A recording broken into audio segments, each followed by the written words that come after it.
You are now tuned into Shotgun Sports USA. Powered by Winchester. Recorded in the U.S. and streaming all over the world. We talk to shotgun shooters from all disciplines, championship-winning coaches, gun clubs, world-class target setters, vendors, and industry-leading companies that fuel the sport. If you are into clay target sports, you are at the right place for insider information from some of the best in the world every single week. Remember to subscribe to our podcast, leave us a review, and connect with us on social media. You can also catch our episodes on shotgunsportsusa.com.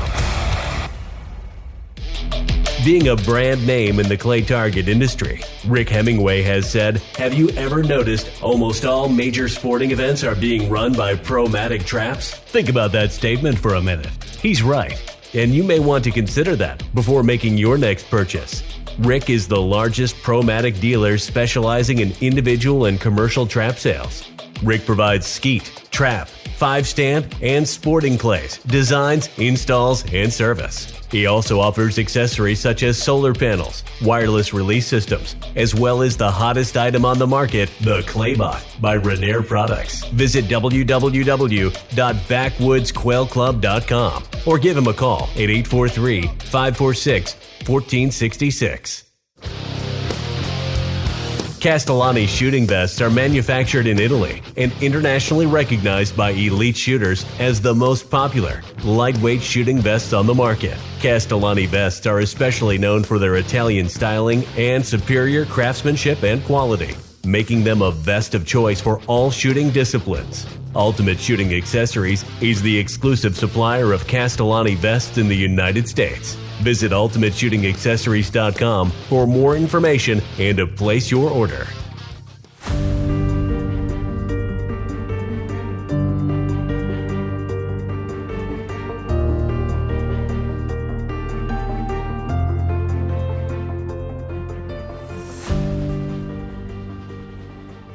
This week on Shotgun Sports USA, I have a shooter, coach, and a good friend of mine out of Clarksville, Tennessee.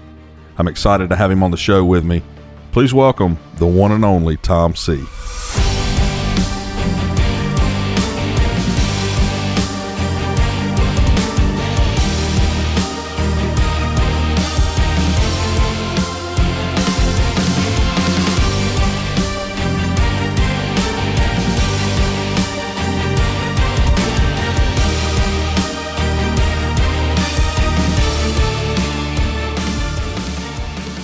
All right, Tom, welcome to the show.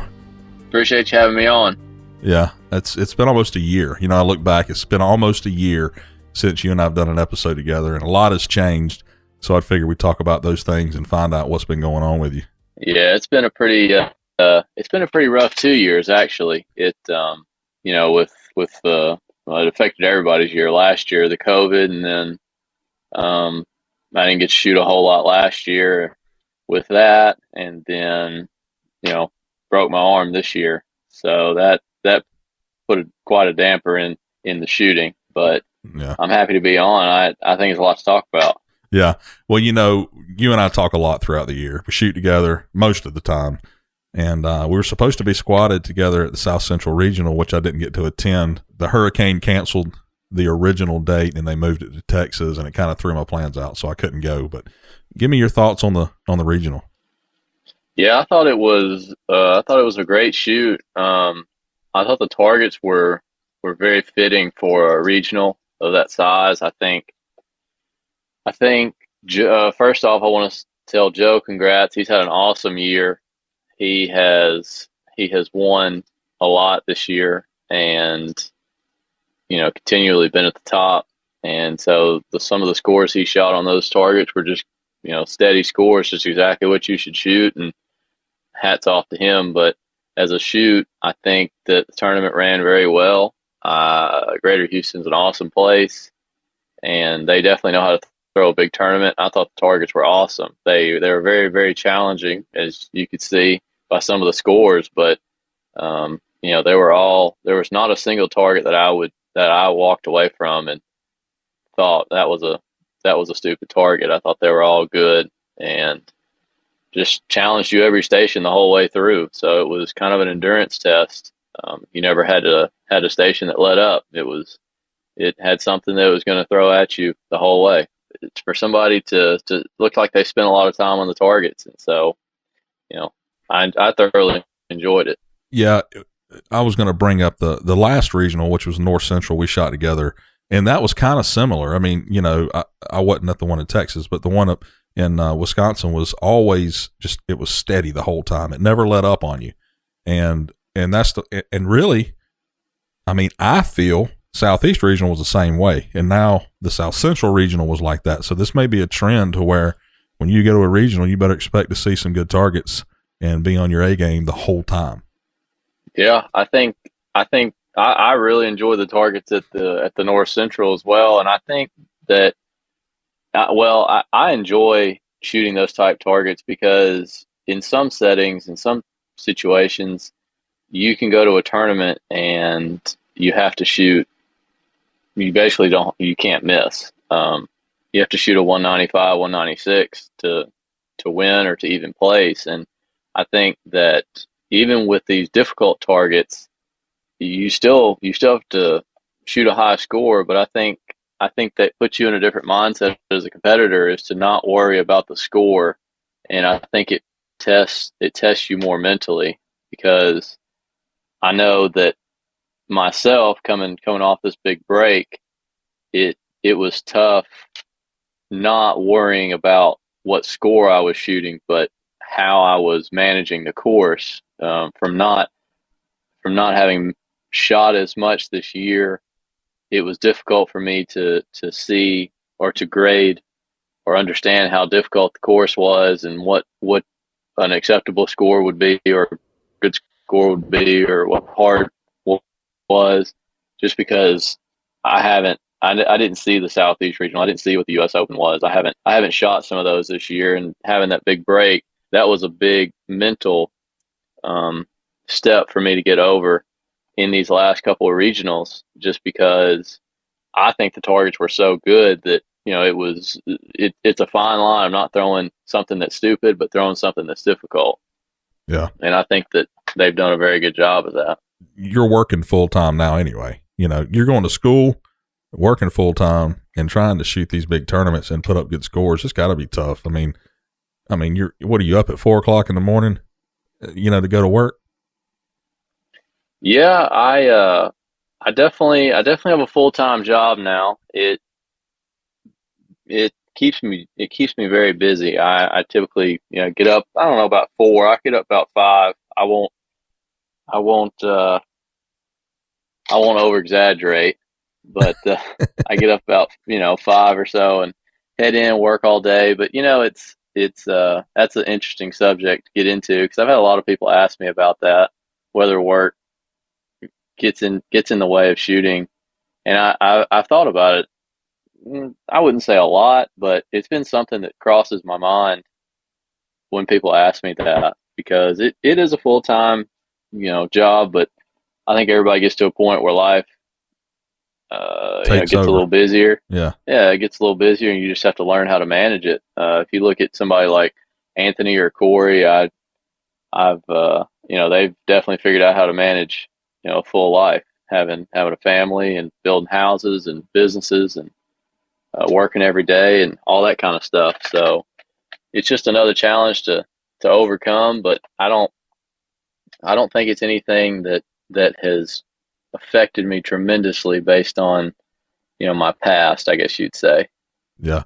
Do you think that if you didn't have the traps at your house like you do, that you might have taken a bigger hit with working than you have? I think that I would have taken a bigger hit my whole life, honestly, because before I started shooting, or I guess teaching full time, I was in high school and I was playing basketball, and I was caught up in all the things that a high school teenager kid gets caught up in. But also throughout the summers, when shooting season is really heavy, I was working at the oil company, not quite in the capacity that I am now, but I would be a delivery person. I'd have some long hours. I would, I would do all the dirty jobs, all the bad jobs throughout the summers when I wasn't at school. And even through my early years of college, I would work part-time and go to school part-time. And so I kind of been working through this, I guess, my whole career.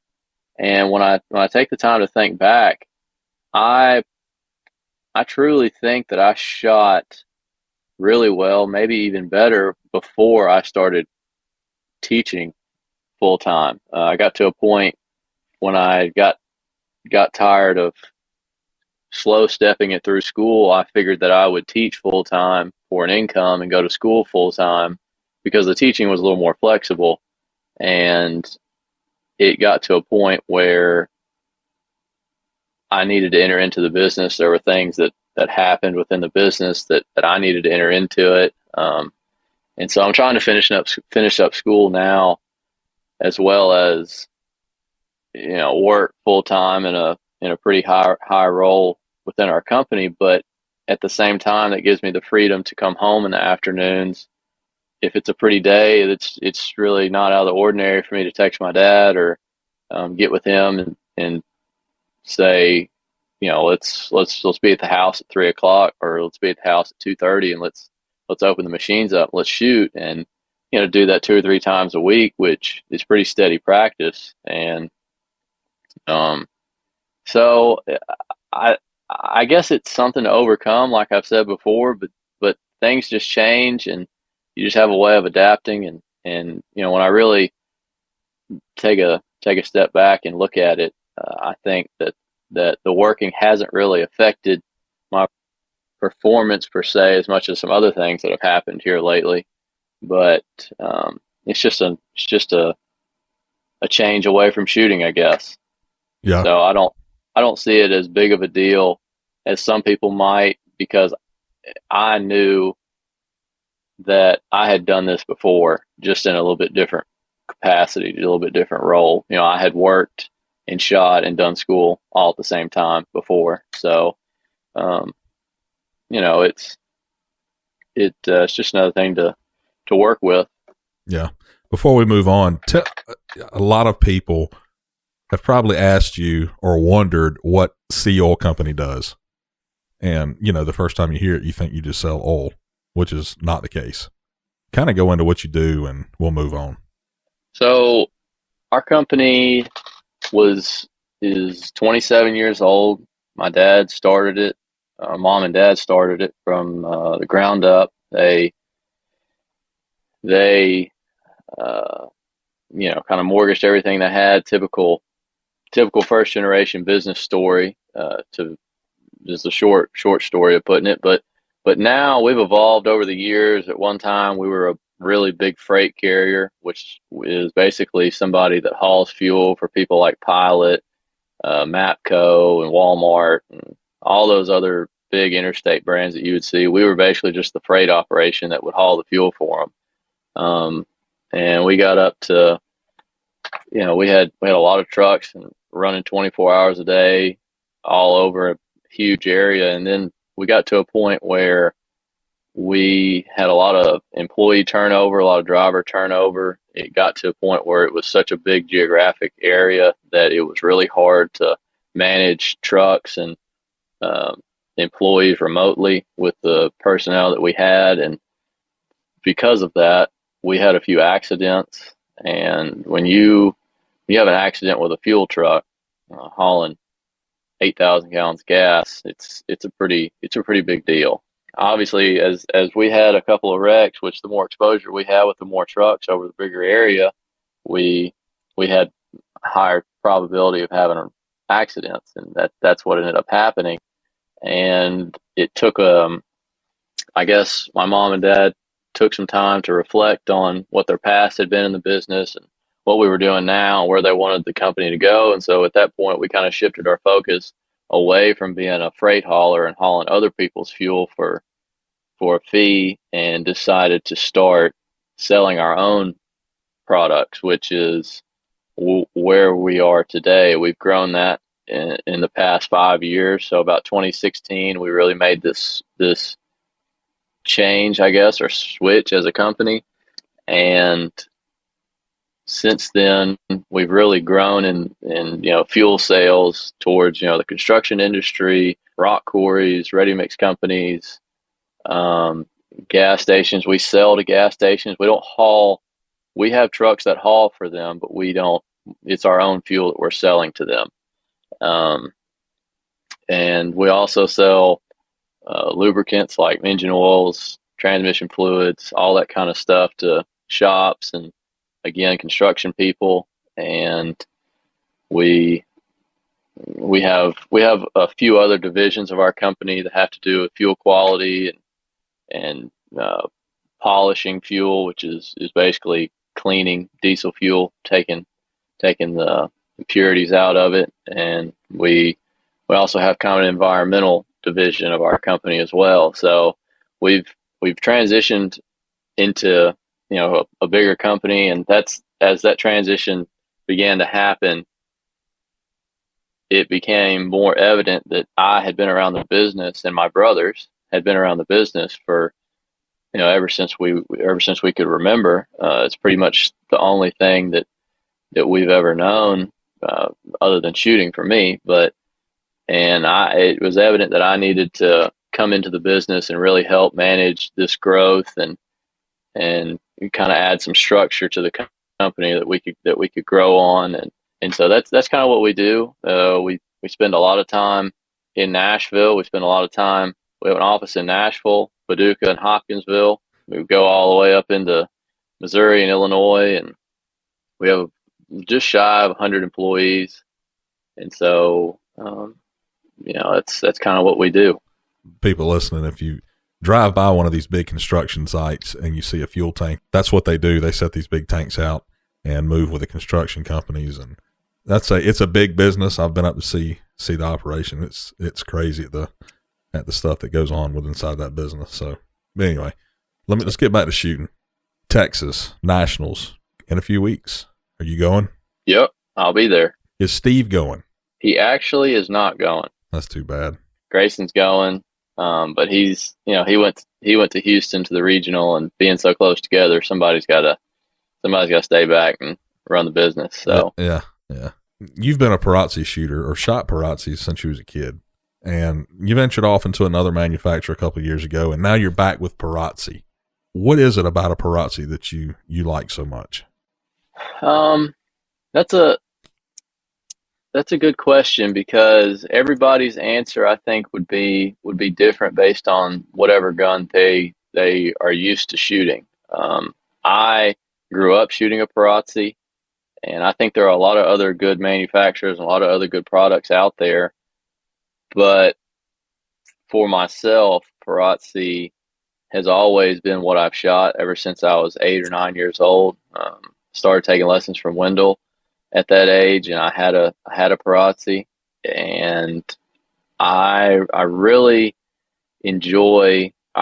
think that the balance, the fit, the way the gun moves is second nature to me. It's just kind of what I go to. I feel as if when you shoot with a gun through the ages that I did, which were 8 years old to basically 20 years old, I think those are a lot of crucial developmental years in muscle memory and, going through all my lessons with Wendell and growing as a shooter and having bad days and good tournaments and good wins and a lot of confidence behind the gun.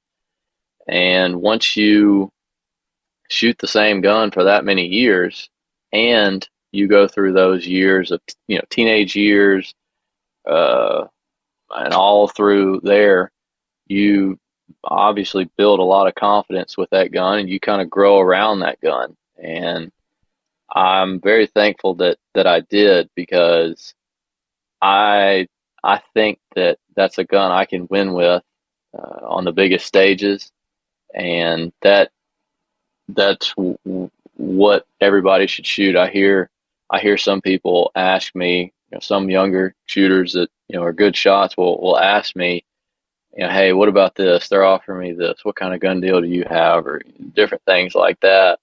And after going through the experience that I did, I think that, like I had said before, there are many, many good manufacturers out there, and but you have to shoot what you can win with. You have to shoot what you have the most confidence in, and that, for me, that's Perazzi. And I like it for a number of reasons. I enjoy the people, and it's kind of a family that I had been in for so many years that it was hard to not be in it anymore. And so I can, those, for all those reasons kind of combined, that's why I chose to, go the rest of my career shooting a Perazzi. They seem to be a good gun. I mean, I've never shot one actually. I mean, I'd always said I'd like to shoot one just to see what they're about. But, I mean, you and David and Wendell and several others shoot them. There's got to be something to them, Yeah, they just move very well. They point very well. I shoot a 34-inch barrel, and I've shot a 34 since I was 12 years old, and I just it's almost like a third arm in a way. I know where it's going to point. I know how it's going to shoot. I know how it's going to feel, and I think everybody that has a gun like that is the gun they need to shoot. So yeah, I just kind of sticking to my advice there. And on top of that, I just love the company and love everything about it. So what Perazzi do you shoot? I have a unique gun. I have a MX8, which is typically sold with a leaf spring in the triggers. That's the biggest difference between the MX8 and the MX12, which is basically an MX2000 and an MX2000S, kind of the same thing. Okay. And I have a MX8 that has detachable triggers, but they have coil springs like an MX12 in the trigger mechanism. So it's kind of a combination of an MX8 and an MX12. So I custom built that gun in 2016 when I was at the factory in Italy, and I have to say it's been fabulous. It turned out great, and knock on wood, I've never had any problems out of it. You almost got to a spot where you weren't going to be able to shoot a gun anymore. And earlier this year, you probably thought your career was over from the way you looked. And it's kind of like Mark Windsor said when I did a podcast with him, and his shoulder, you broke your arm in a bad place, and you're right-handed shooter, you broke your right arm. That whole process, I'm sure, had you a little worried about your shooting career. Tell me what happened, and then tell me your initial thoughts after it happened. If I were to say that I don't think I'll ever live this down, I think I'll always have people make fun of me for this. But anyways, I was at a buddy's house, and I had gone over there to just hang out, and Grayson was with me. We were there, and they were fixing to ride. Well, Grayson and I had plans to go do other things. Well, it was one of those deals where they were there and wanting me to ride, and I finally just thought, well, it's a big open field here. Dirt bikes, Tom. Yeah, dirt bikes, okay. And it's a big open field here, and I'll ride around this field. Truly to goodness, I can't get hurt. And I had never really ridden a dirt bike. I'd ridden everything else, but I'd never ridden a dirt bike. So I figured I would get on it and figure it out just like anything else I've ever driven. But that was the case. So I get all suited up, helmet on and everything, and I start riding around this little field. It's pretty wide open. I ride for, 10 minutes or so, a couple laps, not very long, and it didn't seem that hard. It just didn't seem that hard. I didn't feel unsafe or anything like that. Well, by this time they had seen me, and they were kind of getting all ready to go, and they were like, well, he'll hold his own. So everybody kind of took off, and I kind of took off in the pack. Well, I don't really remember what happened much after this. As we went down into a field where they were going to ride, the next thing I remember is just waking up in the hospital. So I can't really tell you what happened. I never felt really unsafe on it. I have a lot of theories, but nobody really saw me wreck. But basically I hit a tree and destroyed the dirt bike. My helmet came off. It was laying probably 30 yards away. It had to have been running pretty quick when I hit it. And I just broke my arm just right above my elbow, basically. And it wasn't just a fracture or anything like that. It was limp, we'll put it that way. It was pretty bad. So I didn't have any reaction there because I was knocked out. It knocked me out for 3 or 4 hours, I'm guessing. But my first memory was being in the hospital and taking some CT scans, and they were trying to move my arm, and it really hurts. So I can remember that, and I can remember getting back in the hotel room and still not really knowing what had happened, or not the hotel room, but the hospital room. I can remember sitting there and waking up, coming back conscious and looking over and seeing some of the doctors over there and having an IV in my left arm, and my head was kind of itching, and I had really bruised my face up and my chin, and my leg was really cut up and just all kinds of stuff, bruised everywhere. I can remember trying to feel around, what's wrong with me? Things were itching and hurting and all that kind of stuff. Well, I tried to move my right hand to scratch my face, kind of feel my face. And my first reaction, you can imagine how that would feel, but about the top 6 inches of my arm moved, and that was about it. I just thought, there's no way I broke my arm. This has got to be a dream. And I have to say, I was freaking out a lot, but I never had a broken bone or anything, so I didn't really know what to expect. And I really didn't start to worry a lot about shooting until I had wrecked on a Saturday, and I went home that night. Sunday, I sat at home all day, so I had a lot of time to think that day. And that's when I really started thinking about, how's this going to impact my shooting and all those kind of things. Because up until Sunday morning, I was still pretty drugged up and out of it. And I reached out to Mark. I knew he had a similar scenario. He'd broken his shoulder, collarbone. And so I was asking him kind of what he had done, what he had been through, and different things like that. But I tell you, it was a scary moment. It's scary times for sure. It was quite depressing. When did you realize you had knocked your teeth out? I actually did not know. The doctors did not know I had broken my teeth, and because it wasn't my front ones, it was my back ones. I guess where the helmet was on, I guess I hit the tree and I bit down so hard that it crushed my back molars. And I didn't realize that until I got out of the hospital. I was on the way back to it was actually Grayson's house. My parents were coming to pick me up, and I was headed to her house. And I was feeling around in my mouth, and I pulled out this is kind of gross, pulled out a piece of a tooth.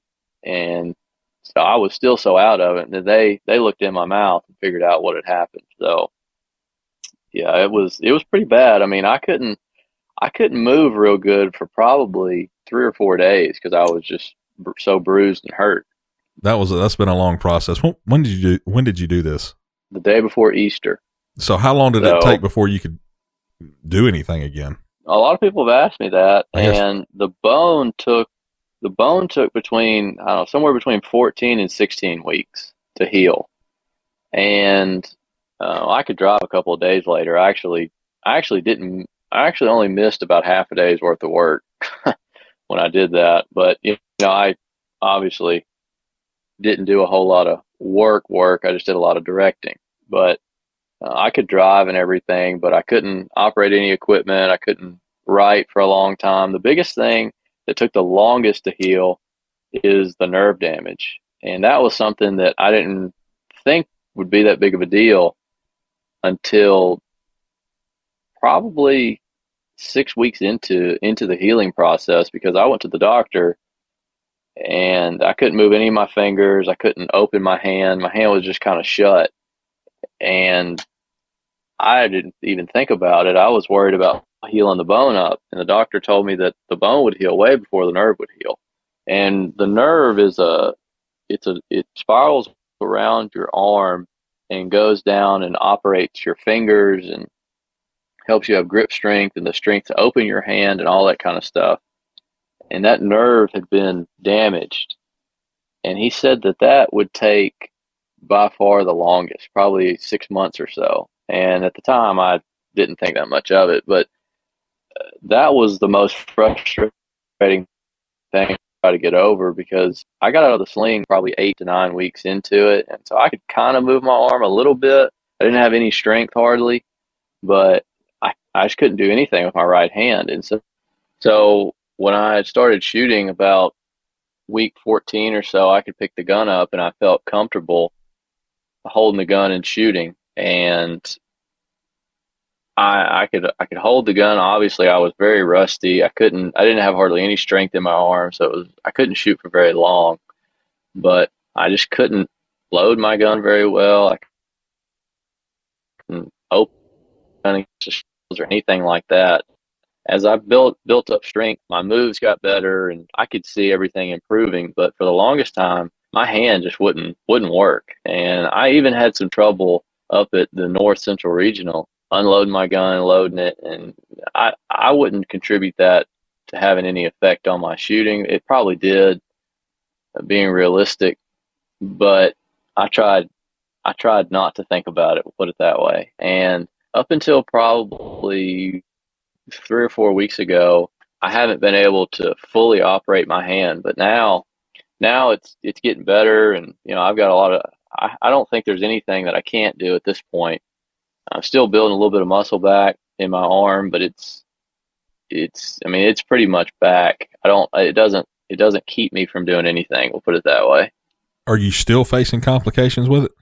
The only thing is the absolute only thing that I still can feel with it is on my right hand, like from my middle finger. If you were to draw a straight line from your middle finger to the left side of your wrist, anything from there to the left, like towards your thumb, is kind of on the top of my hand is kind of numb. Now my thumb is fine, but that area right in there is still kind of numb. But they said that's just the nerve healing.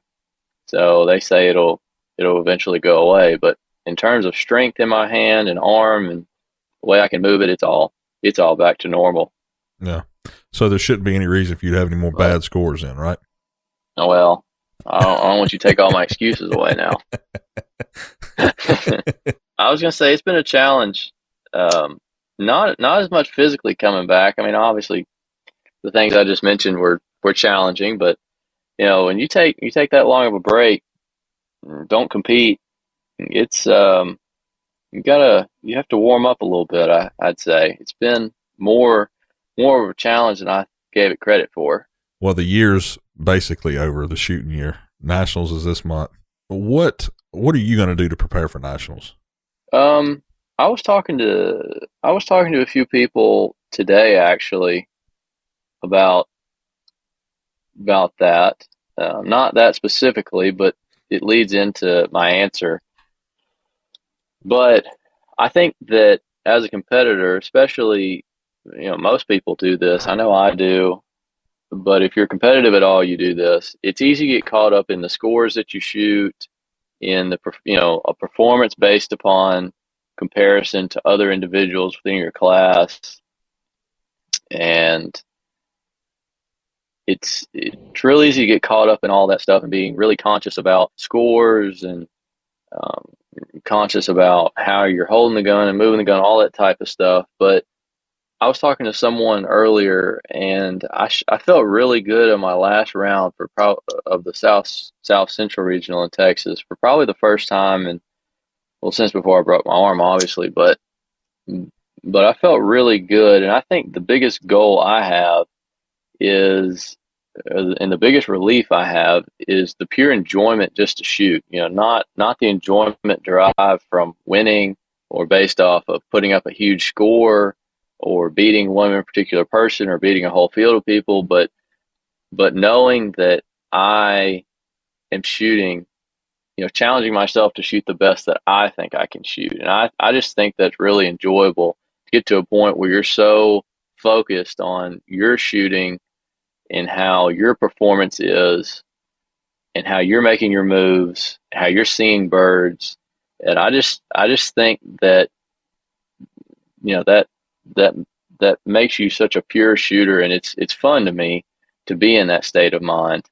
And I think that's where most success is achieved from, is being enjoying your own shooting and enjoying perfecting your own shooting. And so I think that as I prepare for nationals, that'll be something that I really work towards in my practices, is not whether or not I feel that I can compete with other people, or I just want to be happy with perfecting my own shooting. And that may be a really complicated David Radulovich type answer, but um, I think that I think that most people get caught up in how they place and external factors that they base their success off of and their enjoyment off of. And I think when you're shooting really good, that your enjoyment should come from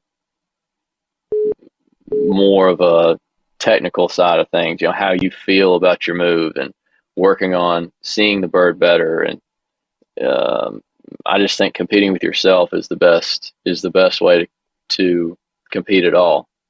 Every year, new people show up to nationals.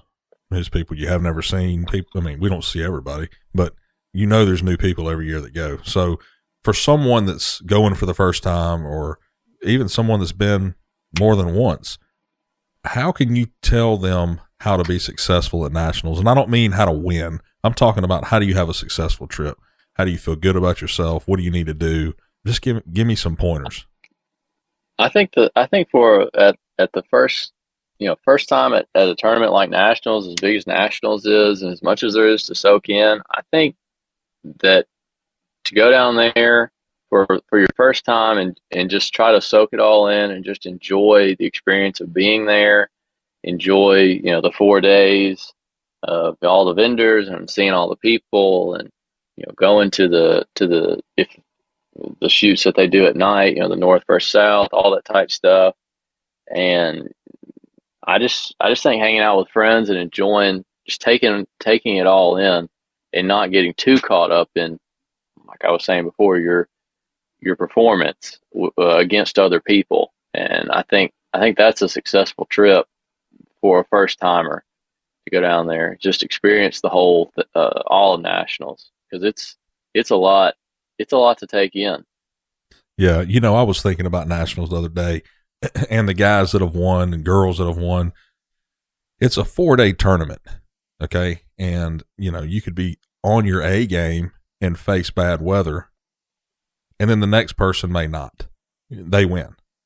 So what makes it complicated, in my opinion, is you've got and everybody knows this has been, but you got 4 days of shooting and different rotations. And if you're on the wrong rotation one of those days, it could mess you up. And that's what I think's so complicated about nationals, is you never know what you're going to get when you go. I think it goes back to what a lot of people have been saying for a long time. I think that the game would go to another level of legitimacy and fairness if there was some type of structure where the top guys in each class were to shoot on the same rotations, in the same courses, or to shoot the same courses on the same rotations, or as close as you can get to the same times on the same courses on the same days. Because there have been a lot of scenarios where I've been shooting really good, and you get out to the yellow course, which is a really open course, and you have a lot of wind, or the green course. It can be affected by the wind as well, or all of them can. Yeah, they all can. I mean, they all can be affected by different things, but I think that that's something everybody's talked about forever, but we've never done anything about it, and I think that would be something everybody would enjoy doing. I don't see how anybody could could complain about that, making the game more fair and more legitimate. I mean, because it's hard enough as it is. And then when you get caught in a bad rotation with, lighting or rain or wind or whatever it may be, it kind of, I don't know about I wouldn't say knocks you out of the tournament, because that's part of the game, but it adds a whole nother element to trying to compete regardless of what level you're shooting on. You've got they got an early rotation that shoots the weekend before, and you shoot all the targets in 2 days, and then, towards the end, you got to shoot it in 4 days.